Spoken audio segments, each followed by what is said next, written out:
Contempt file कर रखा है, उनको नोटिस इशू हो रखे हैं। अब उसमें थोड़ा सा सरकार कांग्रेस की थी, और कांग्रेस की सरकार में हमारी तो बात बिल्कुल सुनना कोई पसंद ही नहीं करता था। दूसरा कि जो नितिन चौहान है, जगत राजेश्वर जी हैं, ये खास आदमी हैं एक दूसरे के। और नितिन चौहान हमारी बात को राजस्व मंडल क्या कहीं दूर दूर तक कोर्ट में रुकने नहीं देता। सर, मैंने जगत राजेश्वर जी के खिलाफ RAA कोर्ट जो हुआ करती है उनका स्टे था, और जगत राजेश्वर जी ने स्टे के बावजूद उस स्टे के अगेंस्ट में जाके और खुद मौके पे खड़े रह के जो पत्थरगड़ी के आदेश थे उस पे उन्होंने पत्थरगड़ी नहीं कराई, उसको पुख्ता बाउंड्री करवाने के लिए आमादा थे, और बाउंड्री भी करवा दी उन्होंने, खुद खड़े रहे।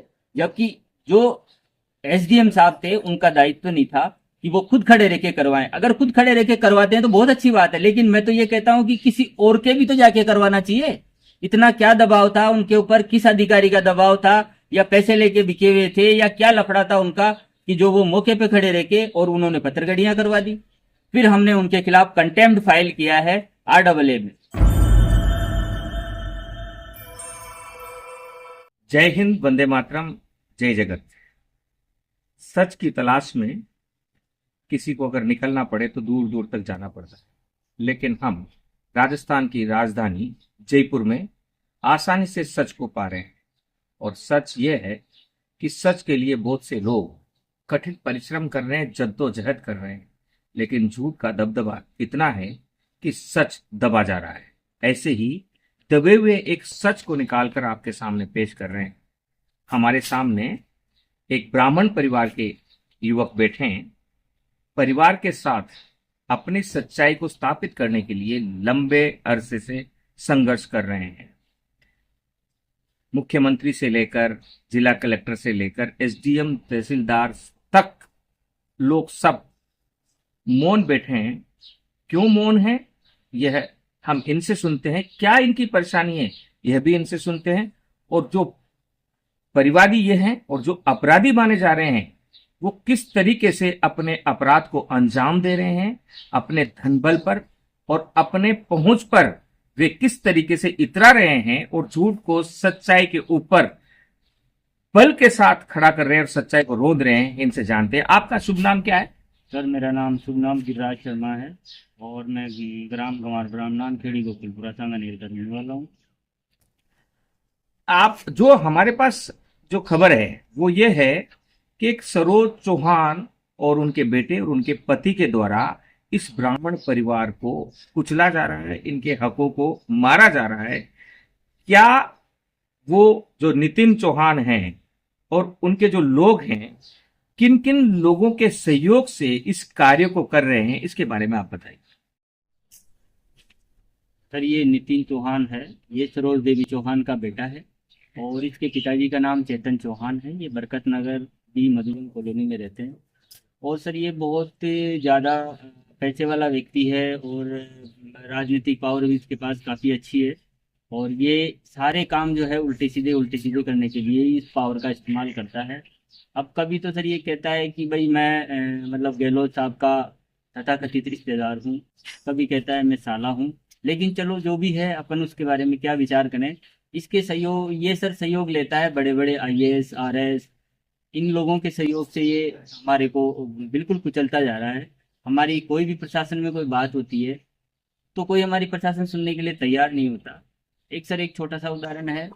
हमने हमारी पुश्तैनी संपत्ति के राजस्व रिकॉर्ड में कोई एयरफेयर सेटलमेंट के द्वारा कर दिया गया है, ये हमारे को जानकारी मिली है सन 2018 में।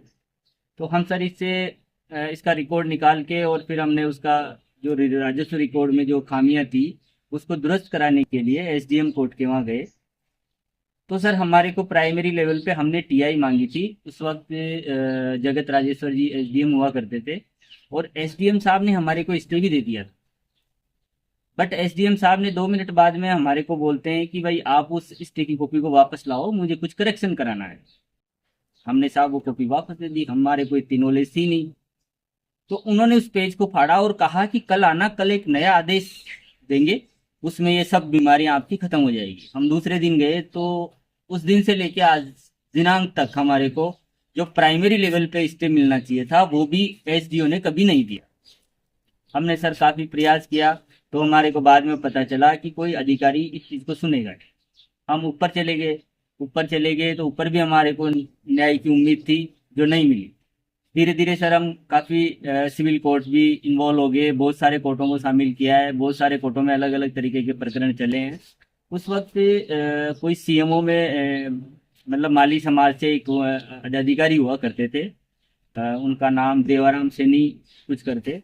तो देवाराम सैनी जी ने इसको इतना प्रोटेक्ट किया, देवाराम सैनी जी ने इसके बारे में इतना कुछ इसका सहयोग किया कि पुलिस डिपार्टमेंट हुआ या रेवेन्यू डिपार्टमेंट हुआ, कोई भी डिपार्टमेंट में कोई भी अधिकारी हमारी बात को सुनने के लिए तैयार ही नहीं होता था। एक छोटा सा उदाहरण है सर कि मेरे को मेरे पास फोन आता है, एक आईपीएस अधिकारी हुआ करते हैं, हमने मुझे जयपुर बुलाया और कहा कि तुम कब से इस भूमि को भूमाफियाओं के साथ मिलकर इस भूमि को हड़पना चाहते हो। मैंने कहा सर मेरी भूमि पे स्थगन आदेश है, दूसरा मैं कोई भूमाफिया नहीं हूँ, आज से पूर्व में मेरे कभी कोई केस भी नहीं लगा है, कभी 107-16 जैसे भी प्रकरण नहीं हुए हैं, और आप मुझे भूमाफिया बता रहे हैं। तो सर मैं थोड़ा सा शक्का हूँ कि कोई ऐसी गलती मेरे से क्या गलतियां हो गई है कि साहब ऊपर से हमारे ऊपर प्रेशर है और आपको अंदर फिट किया जा रहा है, आपका 151 में आपको बंद किया जा रहा है, कल आपकी जमानत हो जाएगी। मैं खुद उस वक्त अचंभित था कि ऊपर से क्या कोई या तो सीएम है या और कुछ है। तो सर बोले मुख्यमंत्री निवास के वहां से फोन आया। चलो सर, अब मैं तो कुछ कर ही नहीं सकता था, उन्होंने मुझे उठाया और अंदर फिट कर दिया। मुझे दूसरे दिन पता चला कि मेरे मेरे खिलाफ तो ऐसा कोई मुकदमा है जिसमें 24 घंटे क्या 24 दिन में भी नहीं छूटा।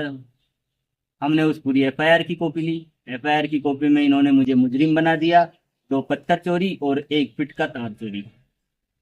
अब तार भी ऐसा कौन सा था जो मेरी समझ से बाहर था, पत्थर भी ऐसा कौन सा पत्थर था जो मेरी समझ से बाहर था, लेकिन मुझे उस मुकदमे में 3 दिन तक जेल भोगना पड़ा है। 3 दिन तक आपको उसमें जेल भोगना पड़ा जी लेकिन हर मामले में कलम चलाने वाला कोई ना कोई अधिकारी होता है। जी आपके खिलाफ इस मामले में एसडीएम से लेकर तहसीलदार से लेकर कलेक्टर से लेकर और भी जितने बड़े स्तर पर जी कौन ऐसा अधिकारी है जिसने नियम विरुद्ध जाकर, जो नितिन चौहान है या सरोज चौहान है, जी इन लोगों को इस जमीन को हड़पने में मदद? जी सर इसमें जगत राजेश्वर जी हैं जो आरएस ऑफिसर हैं और मतलब बड़े विद्वान कहे जाते हैं, ये तो हमारे को पता नहीं, लेकिन न्यूज में हम ये चीज सुनते हैं। जगत राजेश्वर जी ने सर हमारे को बिना ध्यान में रखते हुए, हम उस जमीन के सहखातेदार हैं, अगर कोई भी पत्थरगड़ी कराते हैं तो सहखातेदारों को इन्फॉर्म किया जाता है। हम इनकी जमीन के 14 सहखातेदार ऐसे हैं जो इनकी सीमाओं से लगते हुए हैं, और ऐसे जगत राजेश्वर जी का ये बनता था कि वो कोर्ट के थ्रू हमें, जगत राजेश्वर जी की कोर्ट के थ्रू हमारे को नोटिस देते कि भाई आपकी भी कोई बात रखनी है तो रख दो, ये पत्थरगड़ी के आदेश ले रहे हैं। तो जब हम लोग वहां पहुंचते, हमारी बात रखते, फिर उसके बाद अगर पत्थरगड़ी आदेश निकलता है तो वो हम उसमें ये हो सकता है कि हम गलत हों, लेकिन हमारे को उन्होंने 14 नोटिस दिए हैं 14 जनों को, और 14 जनों में से एक के भी नोटिस शामिल नहीं है, एक के भी नोटिस शामिल नहीं है। और जो नहीं हुए तामिल, उसमें 14 जगह वो एक ही आदमी रहता है गवाह कि हाँ उसने लेने से मना किया, वही गवाह, हाँ उसने लेने से मना किया, उसमें भी वही गवाह। ऐसे करके जगत राजेश्वर जी ने एक डेकोरम तैयार किया, वहीं की वहीं नोटिस तामील करा दिया, वहीं की वहीं उन नोटिसों के तामीलों को हजब करा दिया, और वहीं की वहीं उसको पत्थरगड़ी आदेश दे दिया। जगत राजेश्वर, आपने गांधी टीवी देखा होगा, तो जगत राजेश्वर के चेंबर में हम भी गए थे। उन पर यह आरोप कुछ लोगों ने लगाया है कि उन्होंने राष्ट्रपति पदक पाने के लिए खुद की सिफारिश खुद ही कर दी। कागजों में बड़े हेरफेर वहां भी हमें दिखाई दिए। और ये दूसरा मामला है जहां जगत राजेश्वर गलत करते पाए गए। उसके बाद आपने जगत राजेश्वर की शिकायत कहां की और उन शिकायतों पर क्या क्या निर्णय आया, क्या क्या कार्रवाई? सर मैंने जगत राजेश्वर जी के खिलाफ RAA कोर्ट जो हुआ करती है उनका स्टे था, और जगत राजेश्वर जी ने स्टे के बावजूद राजेश्वर जी का ये बनता था कि वो कोर्ट के थ्रू हमें, जगत राजेश्वर जी की कोर्ट के थ्रू हमारे को नोटिस देते कि भाई आपकी भी कोई बात रखनी है तो रख दो, ये पत्रगड़ी के आदेश ले रहे हैं।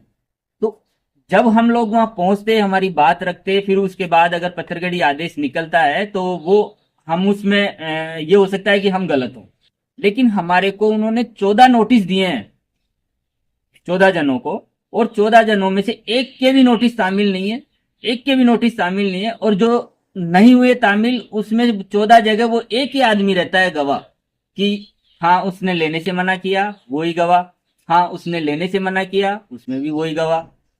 ऐसे करके जगत राजेश्वर जी ने एक डेकोरम तैयार किया, वहीं की वहीं नोटिस तामील करा दिया, वहीं की वहीं उन नोटिसों के तामीलों को हजब करा दिया, और वहीं की वहीं उसको पत्रगड़ी आदेश दे दिया। जगत राजेश्वर, आपने गांधी टीवी देखा होगा, तो जगत राजेश्वर के चेंबर में हम भी गए थे।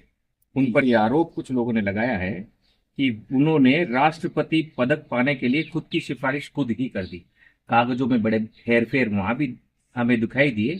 और ये दूसरा मामला है जहां जगत राजेश्वर गलत करते पाए गए। उसके बाद आपने जगत राजेश्वर की शिकायत कहां की, और उन शिकायतों पर क्या क्या निर्णय आया, क्या क्या कार्रवाई? सर, मैंने जगत राजेश्वर जी के खिलाफ RAA कोर्ट जो हुआ करती है उनका स्टे था, और जगत राजेश्वर जी ने स्टे के बावजूद, जगत राजेश्वर जी ने स्टे के बावजूद उस स्टे के अगेंस्ट में जाके और खुद मौके पे खड़े रह के जो पत्थरगड़ी के आदेश थे उस पे उन्होंने पत्थरगड़ी नहीं कराई, उसको पुख्ता बाउंड्री करवाने के लिए आमादा थे, और बाउंड्री करवा दी उन्होंने, बाउंड्री भी करवा दी उन्होंने, खुद खड़े रहे। जबकि जो SDM साहब थे उनका दायित्व नहीं था कि वो खुद खड़े रह के करवाएं। अगर खुद खड़े रह के करवाते हैं तो बहुत अच्छी बात है, लेकिन मैं तो ये कहता हूं कि किसी और के भी तो जाके करवाना चाहिए। इतना क्या दबाव था उनके ऊपर, किस अधिकारी का दबाव था, या पैसे लेके बिके हुए थे, या क्या लफड़ा था उनका कि जो वो मौके पे खड़े रह के और उन्होंने पत्रगड़ियां करवा दी। फिर हमने उनके खिलाफ कंटेम्प्ट फाइल किया है RAA में, राजस्व अधिकारी के पास। मैं वहां उस कंटेम्प्ट में मैं खुद भी था। एक दिन का टाइम था, जो वकील वगैरह नहीं थे, और मुझे खुद को अपनी बात कहने का मौका मिल गया। मैंने उन अधिकारी से कहा कि ये तो मुझे पता है सर, आप तो शायद मेरे हिसाब से सजा दे नहीं पाएंगे क्योंकि मैं अब तक यही भोगता आ रहा हूँ। तो उन्होंने मुझे हंसते हुए कहा कि ऐसे तो कर्मचारी कैसे काम करेंगे। मैंने कहा सर आप बताओ किस तरह से करेंगे। तो उनका एक स्टेटमेंट था कि भैया ये छोटा मोटा आदमी नहीं है, बहुत बड़ा आदमी है, और इसके ऊपर बड़े अधिकारियों का हाथ है, इसलिए आप इस प्रकरण से साइड हो जाओ। मैंने उस वक्त भी कहा था कि सर कोई बात नहीं, आपसे जो बनती है वो तो ये कोर्ट का चैनल होता है कि मेरा आपके पास आना एक चैनल हो गया है कि मुझे आना ही पड़ेगा, तो मैं आपके पास आया हूं। आप जो भी इसमें अपनी बात रखना चाहें वो रख सकते हैं सर, मैं तो अपनी बात रख सकता हूं। तो उन्होंने फिर उस आदेश में जगत राजेश्वरी जी को संदेह का लाभ दिया है। मैं ये निवेदन करना चाहता हूं सर आपसे कि एक अधिकारी जो आदेश खुद बनाता है, क्या उस अधिकारी को उस आदेश को पढ़ने में संदेह हो सकता है? लेकिन राजस्व अपील अधिकारी ने उनको संदेह का लाभ दिया है। मेरे पास ये ऑर्डर शीटें पड़ी हुई है। उसके बाद आपने कहा अपील सर की है? मैंने उनके खिलाफ फिर राजस्व मंडल अजमेर की जो बेंच है जयपुर, उसमें उनके खिलाफ कंटेम्प्ट फाइल कर रखा है, उनको नोटिस इशू हो रखे हैं। अब उसमें थोड़ा सा सरकार कांग्रेस की थी, और कांग्रेस की सरकार में हमारी तो बात बिल्कुल सुनना कोई पसंद ही नहीं करता था। दूसरा कि जो नितिन चौहान है, जगत राजेश्वर जी हैं, ये खास आदमी हैं एक दूसरे के, और नितिन चौहान हमारी बात को राजस्व मंडल क्या कहीं दूर दूर तक कोर्ट में रुकने नहीं देता। और साहब मेन चीज ये है कि जब CMO ही भ्रष्ट हो जाए तो फिर मैं इन अधिकारियों से क्या उम्मीद लेके बैठूं सर। पूर्व का CMO अशोक गहलोत का CMO और उनके कुछ अधिकारियों के नाम इन्होंने लिए हैं, और उन अधिकारियों के प्रति लोगों में रोष भी व्याप्त है। यह एक कड़ी है। बने रहिए गांधी टीवी और ज्ञान लक्ष्य डिजिटल मीडिया के साथ। अगली कड़ी में और विस्तृत से चर्चा होगी। जय हिंद, वंदे मातरम, जय जय।